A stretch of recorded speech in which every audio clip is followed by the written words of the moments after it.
Charles V, the Holy Roman Emperor, held all Europe in the balance at a crucial moment in history.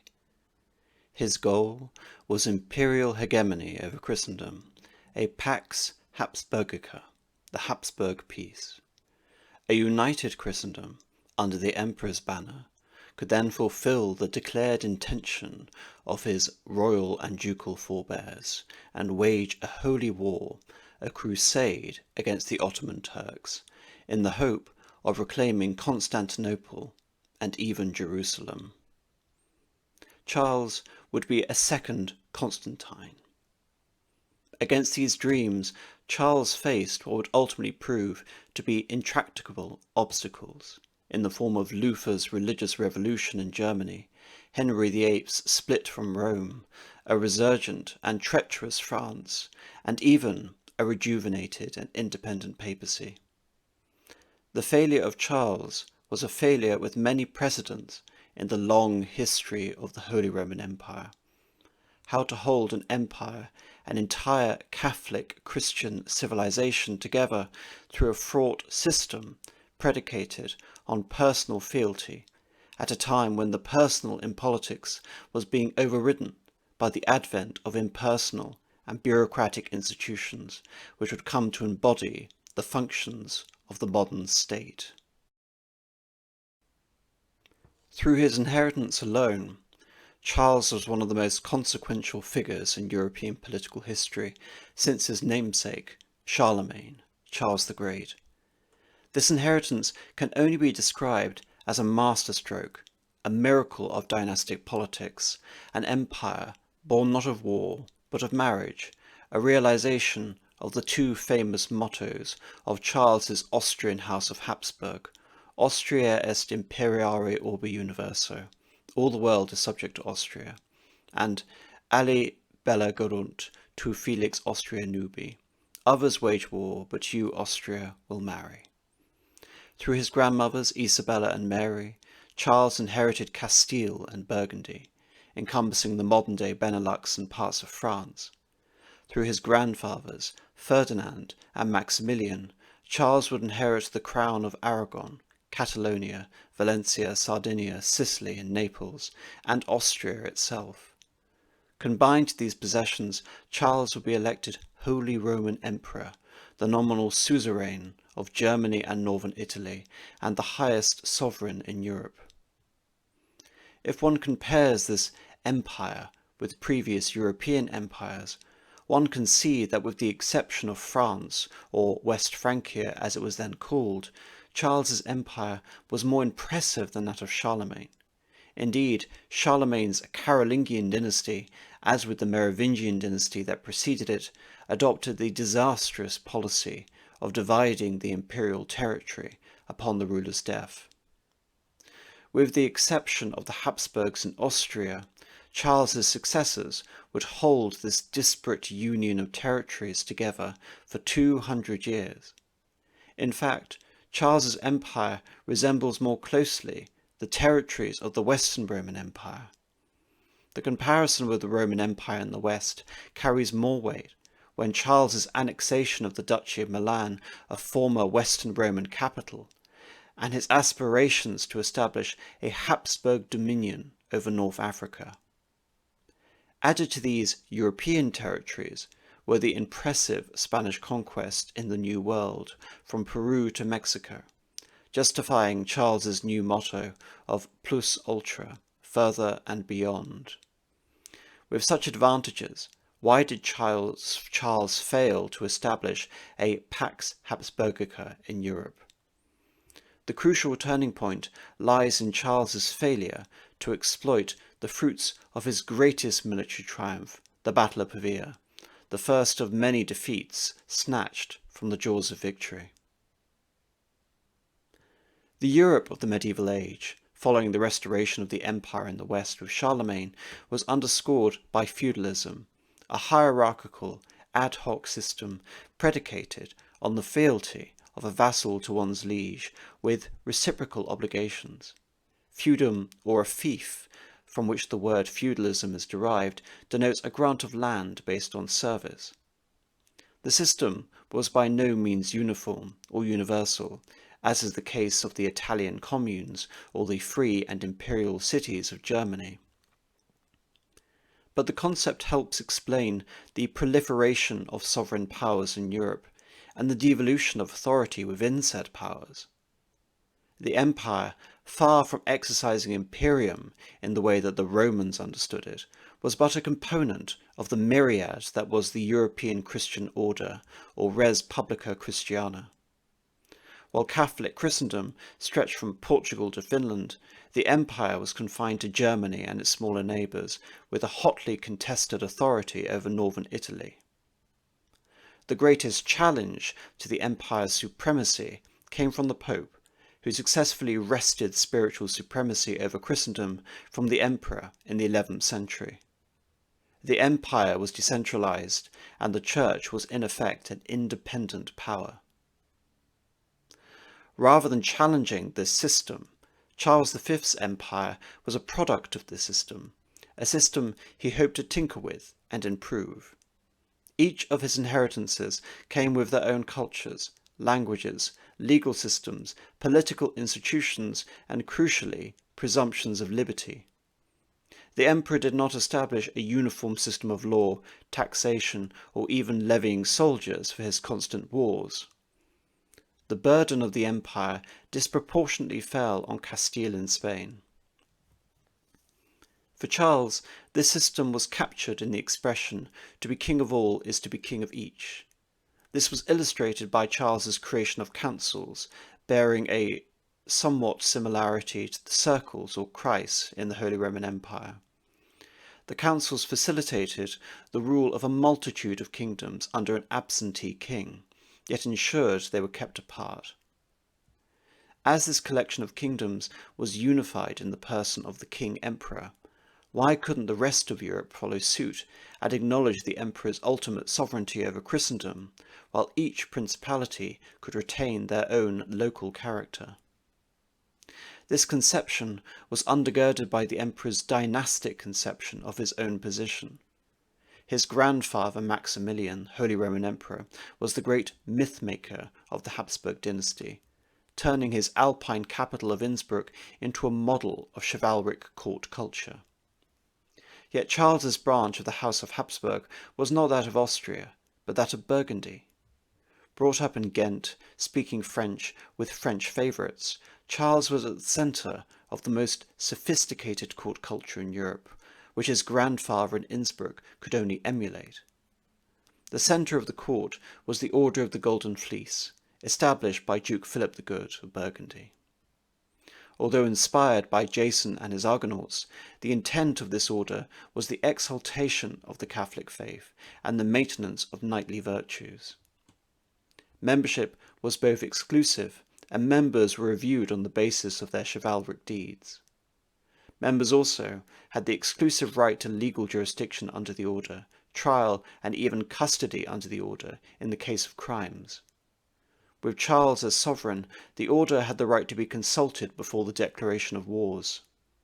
Given its status as an authority unto itself and as a counsel to the emperor, why could the princes not be organized along the lines of the order? Princes, accountable only to each other and to the emperor, whose purpose was to embody piety and virtue and defend the Catholic faith against heretics and the advance of Islam. It is not a coincidence that Philip, founder of the Order of the Golden Fleece, hosted a magnificent banquet of the Oath of the Pheasant, whose purpose was to formally implore the order to embark on a crusade to reclaim Constantinople. But what of the practicalities? Though the threat of Islam was real, the unity of Christendom was unravelling, just as Sultan Suleiman the Magnificent captured Belgrade and threatened the interior of Hungary. Beyond Luther in Germany, Charles had inherited a conflict with France. While the principal theatre of war was in Italy, precipitated by France when King Charles VIII had tried and failed to claim Naples, the rivalry between the Habsburgs and France dated back to the 1470s, when Burgundy came to the Habsburgs by marriage. With the death of the last independent Duke, Charles the Bold, King Louis XI of France escheated the territories of the Duke within France itself, exploiting the temporary power vacuum to seize land for the crown. Nevertheless, thanks to the Habsburgs' marriage policy, France, nominally the greatest of the European kingdoms outside of the empire, was surrounded by Habsburg possessions. While the conflict in Italy focused on the recovery of specific territories, such as Naples and Milan, the 65-year war was a contest for European supremacy. When Francis I inherited the throne in 1515, he prosecuted the Italian wars with a renewed vigour that saw Milan fall under French control yet again. The soon-to-be emperor's francophone ministers were forced to reach a détente with Francis in order for the young Charles of Ghent to claim his Spanish inheritance. With Charles's inheritances and the imperial throne secured, Habsburg forces were once again on the offensive, culminating at the Battle of Pavia. Pavia was the Agincourt of the Italian wars. The great nobles of France and Navarre who were not slain on the battlefield were captured, including French marshals de la Marck and de Montmorency, and King Francis himself. The immediate effect of Pavia was to confirm Habsburg hegemony in northern Italy. Milan would come to Charles after the death of the last Sforza Duke in 1535. But what to do with the captured King Francis? There was a precedent for this exact situation. After the Battle of Poitiers during the Anglo-French 100 Years' War, King John the Good, John II of France, was captured by the English, and in return for his release had surrendered a significant portion of French territory in Aquitaine, and offered his son as a hostage. When his son escaped, King John willingly surrendered himself to the English, as the conditions of his ransom had been violated. In the king's absence, France became embroiled in a civil conflict known as the Jacquerie. After a short stint in a Spanish prison, France was released by Charles under eerily similar conditions. Hostages were exchanged, and a treaty was signed in Madrid that confirmed the restoration of Burgundy proper to Charles, the region seized 50 years prior by Louis XI. Unlike John the Good, Francis immediately repudiated the treaty. Charles had looked to the precedent of France's ancestor, and to his own conception of knightly virtue, and held Francis to the standards of both. Indeed, allowing Francis to retain the French throne, albeit humbled, fits into the emperor's conception of reciprocal obligations, of the higher law pertaining to princes, and the practical need of having effective allies for the ultimate showdown against the Turks and the Lutherans. Opposing the release of Francis was Charles's imperial chancellor, Mercurino de Gattinara. Unlike Charles, de Gattinara understood that in the era of Machiavelli, the political climate of Europe had superseded Charles's idealistic conception of the honour of princes. Moreover, the Chancellor appreciated the supreme importance of Burgundy. Charles V had no fixed capital, yet having arrived in Castile as a francophone foreigner, the Spanish ultimately captured their king, and Charles's son Philip II would establish his fixed capital in the heart of Spain, in Madrid. This was to the ultimate detriment of this idea of the Habsburg peace, a universal Christendom or monarchy. Charles's ancestor, the Duke Charles the Bold of Burgundy, had attempted to string his vast inheritance of French, Dutch, and Flemish territories into a continuous state, and ultimately a kingdom. Philip the Good, despite the refinement of his court and his style as Grand Duke of the West, was ultimately nothing more than a vassal of the King of France and the Emperor. Charles the Bold desired sovereignty, a legally constituted nation, independent of both France and Germany, reviving the ancient Lotharingia or Middle Francia. He failed, his state fragmented, and his dynasty ended in the male line, passing to the Habsburgs. Yet Charles V was heir to that legacy, and to the claim on those territories. More so, Charles, through his Aragonese kingdom, had a claim on Provence, France's pivotal strategic outlet into the Mediterranean and gateway into Italy. Moreover, Provence and its surrounding territories throughout Savoy, the Languedoc, the Dauphin, and Lyon had once belonged to the Ararat, a constituent kingdom of the Holy Roman Empire, the old Kingdom of Burgundy. All these territories have been recent additions to France, Provence having been acquired, like Burgundy, by Louis XI. A justification therefore existed for a network of territories that ran through the Rhone and the Alps up to the mouth of the Rhine on the North Sea to be claimed by the Emperor, by Charles V. If one attaches France's Mediterranean coastline, then Spain and the Ararat become physically connected, connecting Spain further through Savoy into Italy. France is denied a Mediterranean outlet and is further enveloped by Habsburg territory, cutting France off from Italy and Germany. Charles the Bold had died attempting to link his southern capital of Dijon with his northern capital of Mechelin near Brussels. The link to these territories was in Lorraine, a francophone imperial vassal with its capital at Nancy, potentially serving as the capital of a third kingdom of Burgundy. Nancy, as a potential capital for Charles V, lay close to the major waterways intersecting his territories, the Rhone and the Meuse, the latter serving as the border of the Holy Roman Empire in the west against France. The Western Roman Empire had moved its capital from Rome to Milan and ultimately to Ravenna. Both locations were chosen for their strategic advantages over Rome. Indeed, Constantinople in the Eastern Roman Empire was the best example of choosing strategic sites as capitals. The new capitals afforded the Roman emperors the ability to quickly confront dangers on multiple fronts. Setting the capital at Nancy would place Charles V in striking distance of Paris and the Lutheran rebels in Germany, not to mention 4 of the Empire's 7 electorates, Trier, Mainz, Cologne, and the Palatinate, and the coronation sites of Frankfurt and Aachen.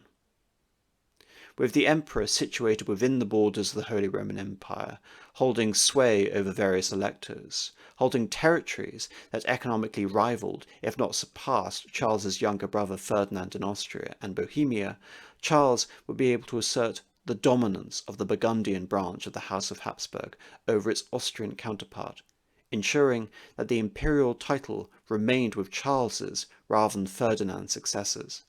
That and the pressure Charles's heirs could exert over the electors into perpetuity. Moreover, Nancy had the advantage of proximity to the Burgundian ducal capital in Dijon, the Franche Comte capital in Besançon, the principal entrepôt on the Rhone in Lyon, and the major Belgian cities of Brussels, Ghent, Bruges, and Antwerp. The Netherlands also enjoyed some of the greatest autonomy within the lands of Charles V.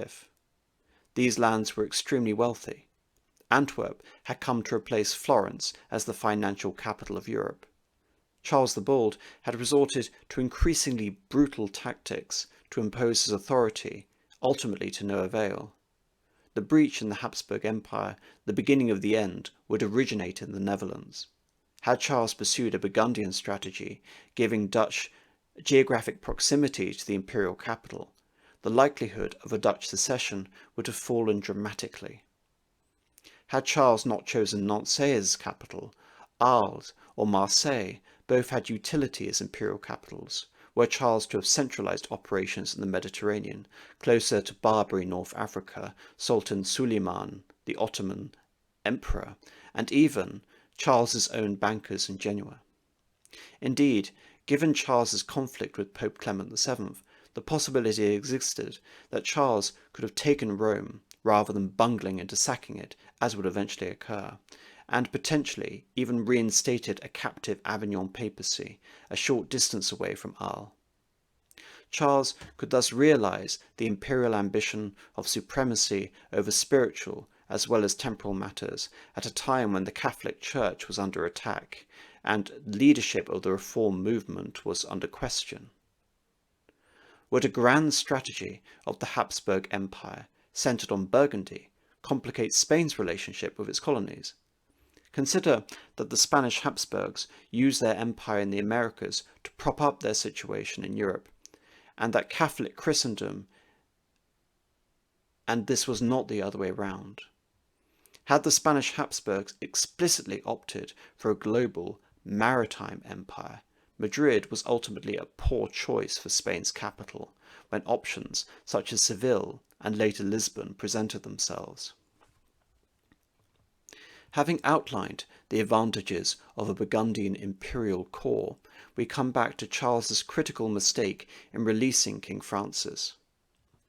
Francis understood that beyond notions of chivalry and any duty to uphold the terms of his ransom, once released, he had various justifications to repudiate his treaty with the emperor. As a prisoner, he could claim duress. As France was then legally constituted, France could and would claim that he lacked the authority to surrender French territory without the consent of France's highest court, the Paris-Parlement. Moreover, Charles's many European rivals would welcome any weakening of the emperor's position over questions of Francis's honour.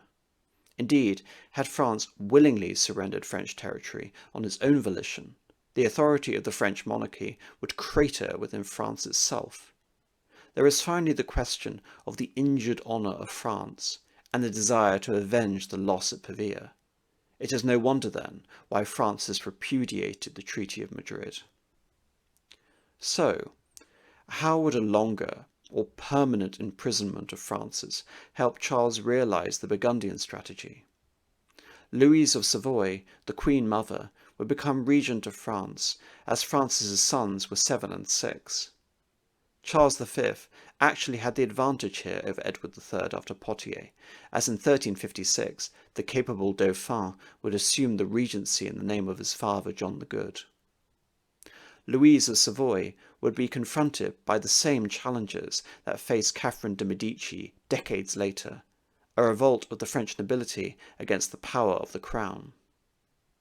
In the aftermath of the 100 Years' War, the kings of France attempted to consolidate their position vis-à-vis the nobility, but this issue would not be settled until the 1660s.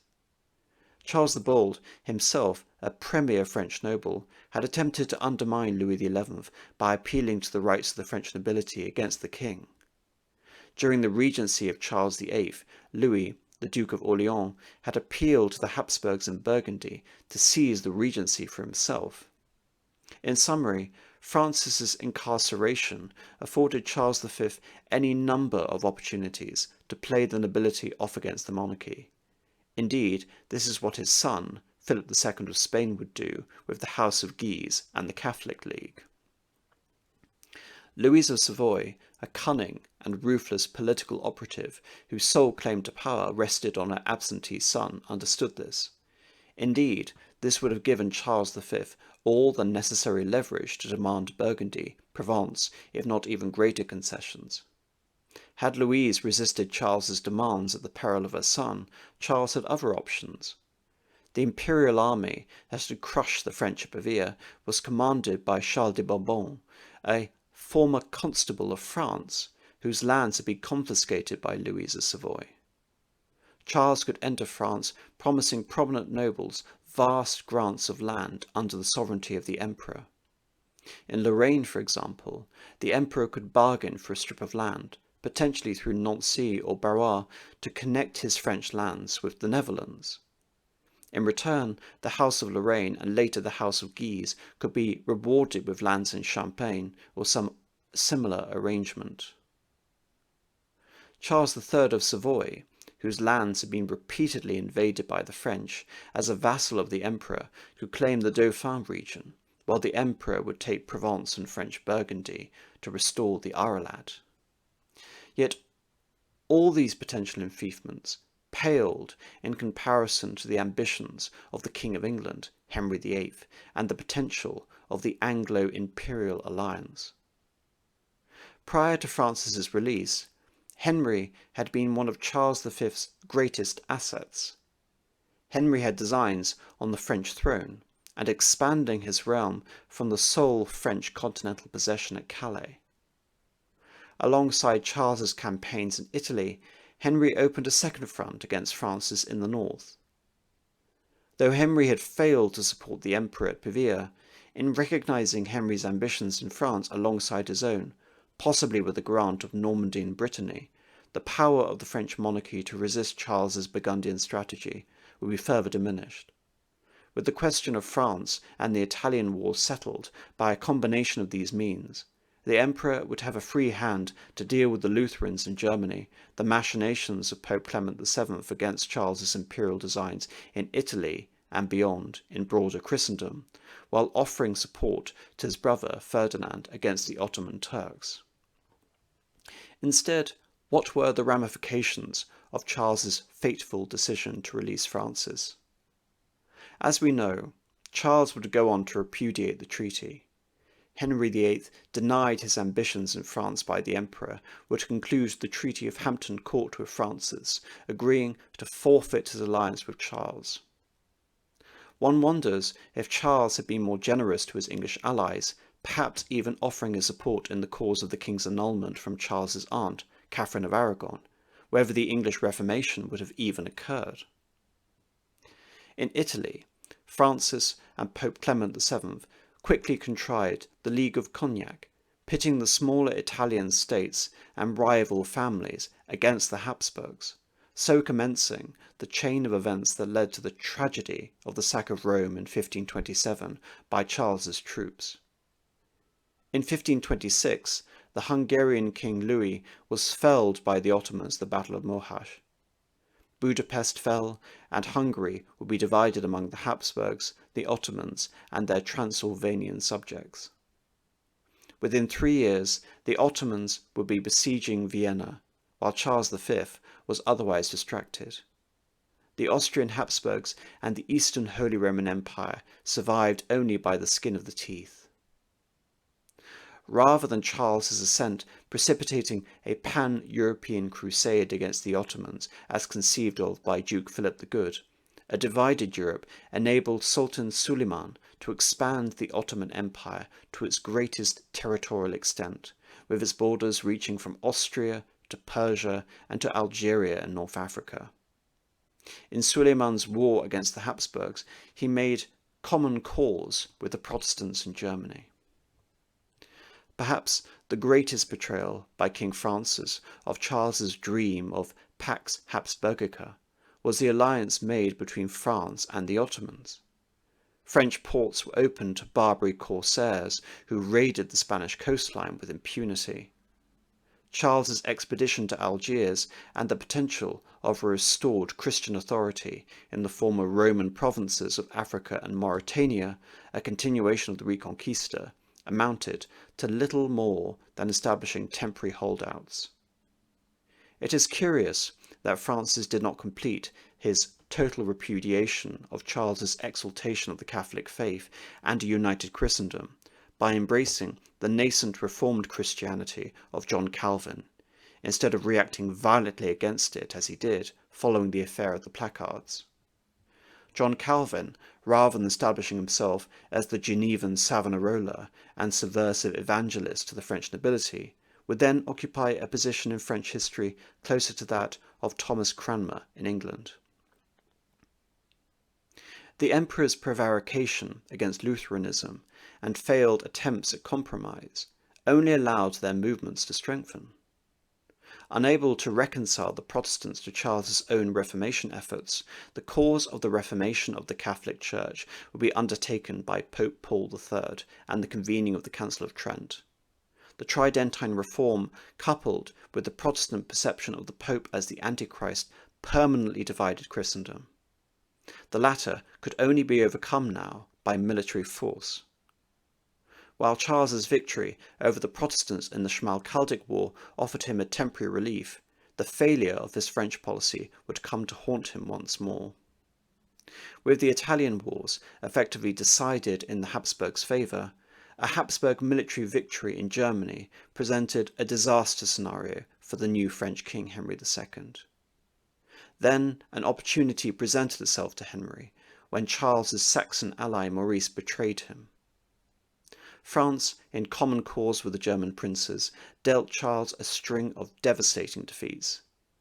The emperor, betrayed also by his own son Philip and brother Ferdinand, who had no interest in pursuing further Charles's dreams of a united Christendom under the emperor's leadership, felt compelled to abdicate. Henry II made precise and calculated territorial demands of the three imperial bishoprics of Toul, Verdun, and Metz. Augmenting these territorial gains, Henry II married the Dauphin into the Lorraine House of Guise. Henry's gains established French control over key strategic sites that would serve as the defensive bulwark of eastern France for centuries. Henry's conquests made clear that he appreciated the implications of a grand Burgundian strategy perhaps more than Charles ever did. France's gains intersected the route from the free county of Burgundy to the Habsburg Netherlands. The three bishoprics also surrounded the city of Nancy, Charles's and Charles the Bold's would-be capital. With this masterstroke, Henry II had denied Charles and his successor Philip II the possibility of realizing the dream of Charles the Bold and establishing a united Burgundian kingdom at the head of an empire centered on Lorraine. It also began France's expansion towards the Rhine. Had Henry II not died prematurely, France would have no doubt capitalized on these gains and the pervading unrest in the Habsburg Netherlands during the 1560s and 70s to seize the Netherlands for France. This unfortunate turn of events for Charles V, the failure of his dream of united Christendom, began with his failure to seriously consider and execute a Burgundian grand strategy, a missed opportunity which pertained to that great, fateful misadventure, the release of Francis, a decision that predicated the future of Europe solely upon the honour of the King of France.